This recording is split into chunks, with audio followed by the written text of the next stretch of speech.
everyone, I hope you're doing well.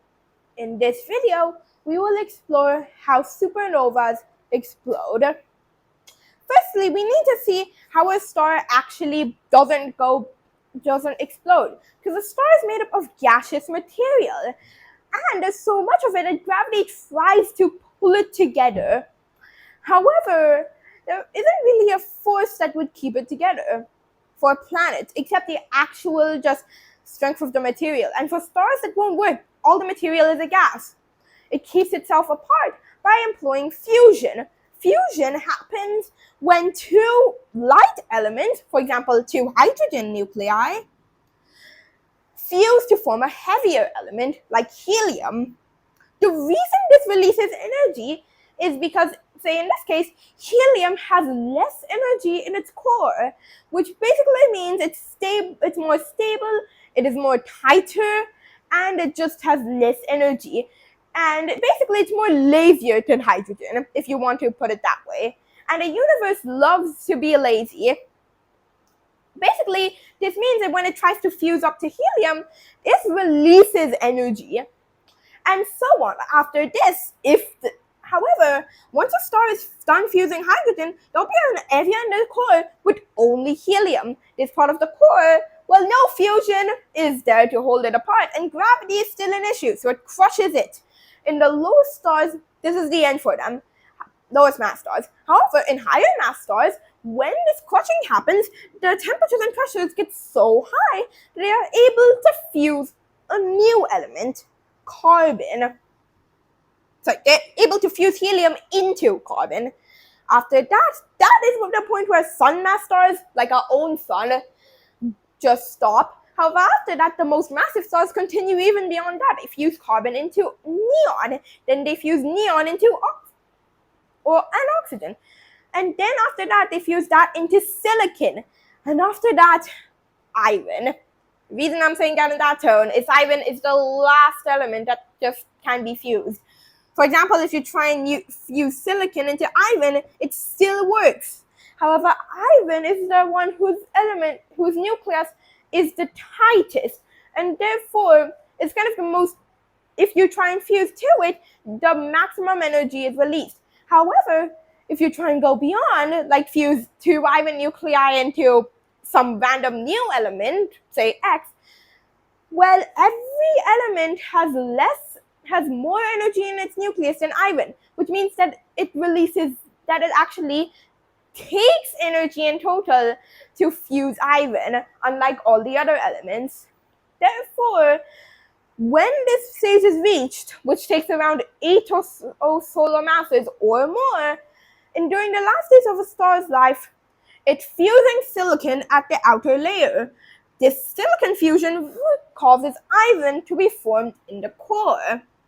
However, in the core, there's nothing that's really stopping it from coming together by gravity, except for electron degeneracy pressure. Basically, it means that two electrons don't want to be in the same place. In fact, they can't. However, this force actually gets weaker and weaker if the temperatures and pressures are too high. It reaches its limit at 1.4 solar masses, the Chandrasekhar limit.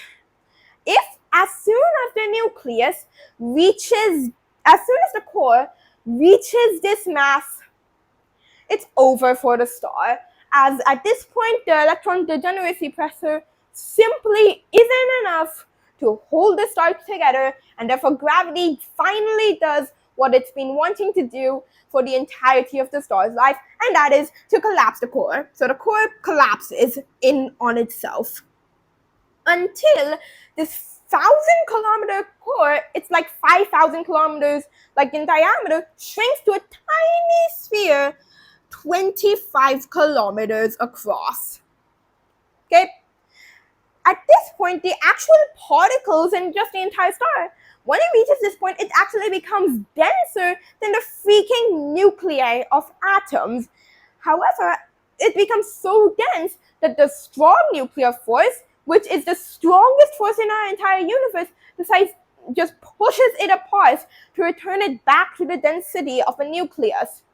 This returns it back to 50 kilometers radius. This is called the bounce. Now, what this bounce does is that when this core collapses, a ton of matter just starts falling into it.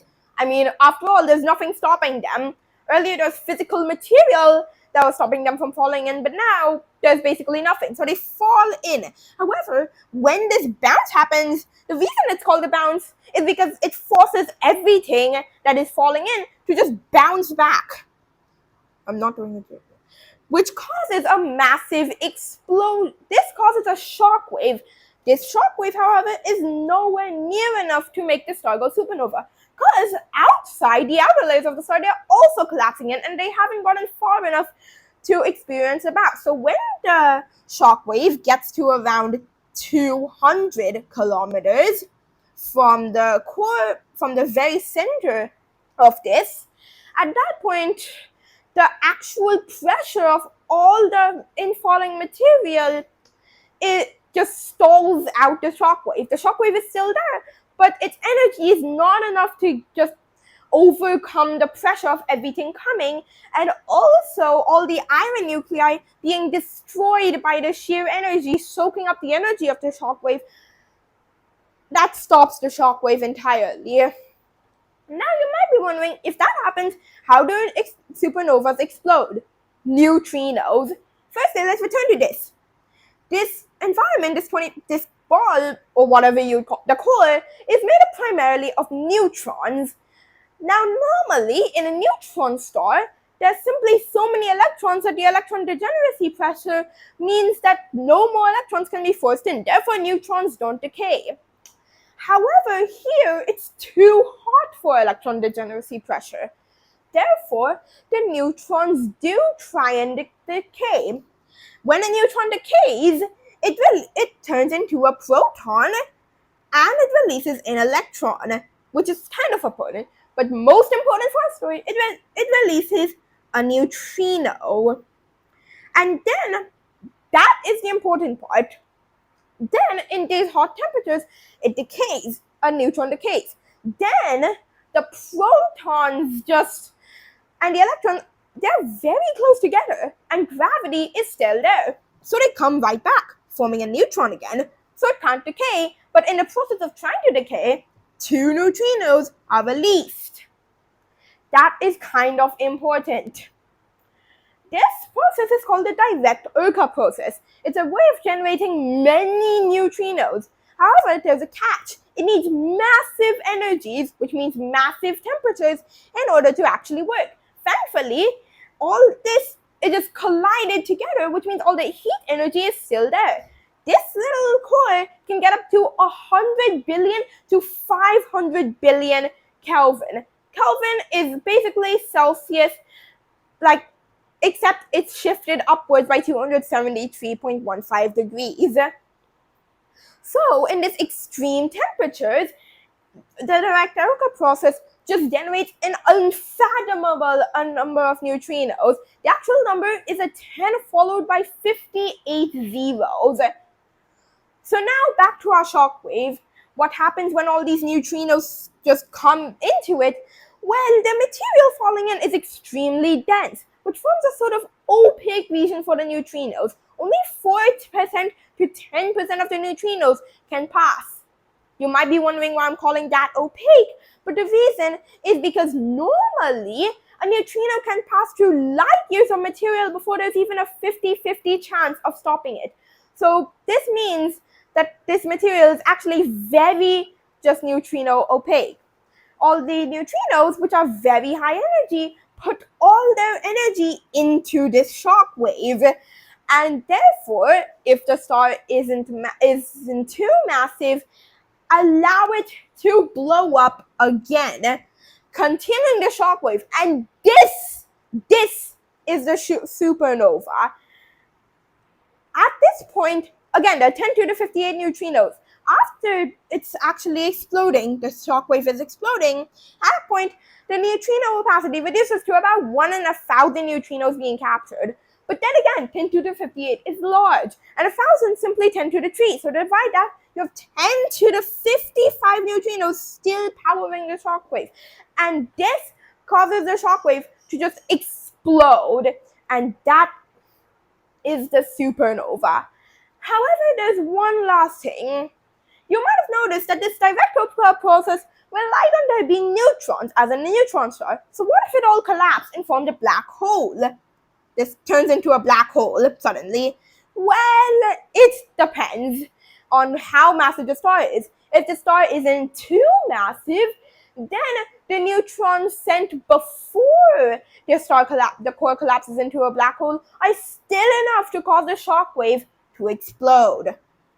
However, if the star is simply too massive, then those neutrinos, not enough of them are released before the core collapses into a black hole. And therefore, all the shockwave just falls into the black hole. And finally, some figures. And average supernova releases about 10 to the 48 joules. Basically, this is a very large number. Almost all of this, however, is in the form of neutrinos. You want to know how little is there as visible light? 10 to the 41-ish, which basically is 10 million times this is 10 million times less than the power of all those neutrinos.